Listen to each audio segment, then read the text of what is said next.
Jodhpur range के नए IG विकास कुमार ने पदभार संभालने के बाद भारत और पाकिस्तान की सीमा से सटे जैसलमेर और बाड़मेर जिलों में जाकर जायजा लिया।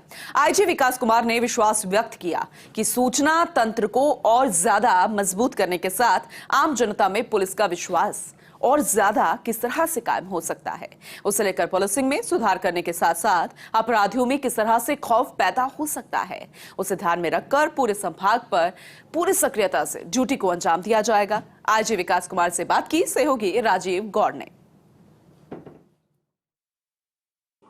पश्चिमी राजस्थान में यदि कोई सबसे ज्यादा संवेदनशील जिले हैं तो वो है जैसलमेर और बाड़मेर। भारत और पाकिस्तान की सीमा से सटे इन जिलों में सुरक्षा व्यवस्था से लेकर अन्य तमाम प्रकार की गतिविधियों पर जिम्मेदारी रखना, नजर रखना, निगाहबान रहना पुलिस सहित विभिन्न एजेंसियों की जिम्मेदारी है। लेकिन पुलिस का दायित्व सबसे पहले उस रूप में बन जाता है, कुछ भी घटनाक्रम होती है तो पुलिस सबसे एक्टिव मोड में नजर आती है।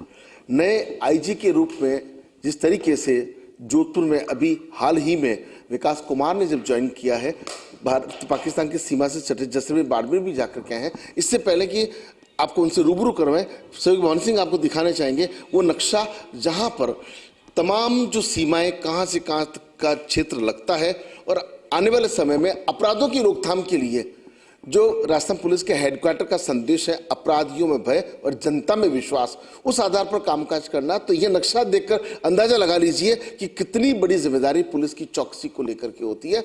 19 सालों का जो एक आईपीएस के रूप में सफर पूरे राजस्थान में रहा है, विभिन्न चुनौतियों का सामना करके कैसे अनुभव रहे, उनसे जरा बात करें विकास कुमार से। विकास जी कैसे देखते हैं, क्योंकि भारत और पाकिस्तान की सीमा जो है अंतर्राष्ट्रीय सीमा है, एक बड़ी चुनौती, बड़ी जिम्मेदारी है।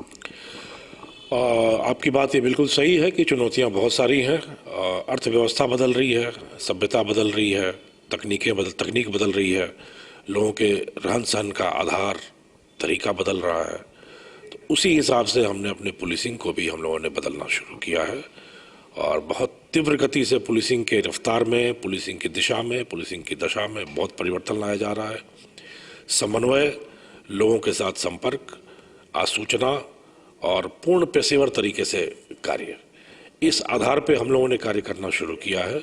वो तो सोशल मीडिया तेजी से एक्टिव हो रहा है, लोगों को पता भी नहीं होता कौन कौन सी पोस्ट वो वायरल कर देते हैं और उसके साथ में सूचना तंत्र मजबूत होने से कई बार पुलिस को सूचना समय पे मिल जाती है, पुलिस अच्छा एक्शन मोड में भी आ जाती है। आप उन दोनों को कैसे देखते हैं, क्या डायरेक्शंस पूरे आपके जो संभाग के जिले हैं उनके एसपीज को रहेंगे? देखिए, आसूचना दो तरीके की होती है, मानवीय आसूचना और तकनीकी आसूचना। पहले मानवीय आसूचना पर ही ज़्यादा बल दिया जाता था। अगर उल्टे तरीके से देखें तो अफवाहें होती थी और सीधे तरीके से देखें तो सूचना आती थी, आसूचना आती थी। अब वो एक भाग हो गया है, दूसरा एक और महत्वपूर्ण भाग हो गया है तकनीकी आसूचना। जिस तरीके से नेट पे सोशल मीडिया के माध्यम से चीज़ें वायरल होती हैं, फैलती हैं, या सोशल मीडिया का दुरुपयोग करते हुए अपने नेटवर्क को, क्रिमिनल नेटवर्क को लोग मजबूत करते हैं, वो एक बहुत बड़ी चुनौती पुलिस के लिए रही है।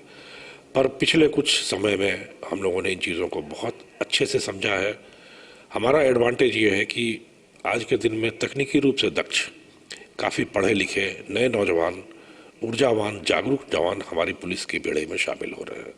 इनको थोड़ा सा प्रशिक्षण देके, थोड़ा सा डायरेक्शन ओरिएंटेशन देके हम लोगों ने अपने साइबर सेल्स को, हर जिले में एक साइबर सेल को बहुत मजबूत तरीके से बनाया गया है। आपकी ज्वाइन करने के बाद में 3-4 बड़े अपराधी पकड़े गए हैं, इनामी भी अपराधी पकड़े गए हैं। लॉरेंस के गुर्गों का पश्चिमी राजस्थान में आतंक सा है, तो ऐसे में क्योंकि लॉरेंस के खूब सारे मामले पूरे राजस्थान में नहीं, पूरे देश के कई राज्यों में सामने आते हैं, क्योंकि उसमें अपराधियों को सीधा संदेश क्या है? तो बड़ा सीधा संदेश है कि हमारी जो सबसे पहली प्राथमिकता होती है पुलिस की, होती है वो आम जन में विश्वास, अपराधियों में खौफ। इसको किस तरीके से चरितार्थ करना है, इसको किस तरीके से धरातल पर मूर्त रूप प्रदान करना है, ये हम लोगों की सबसे बड़ी प्राथमिकता है। मैं हमेशा कहता हूँ कि हम पुलिस अधिकारी, हमारा पूरा पुलिस बल, हम आंसुओं के व्यापारी हैं।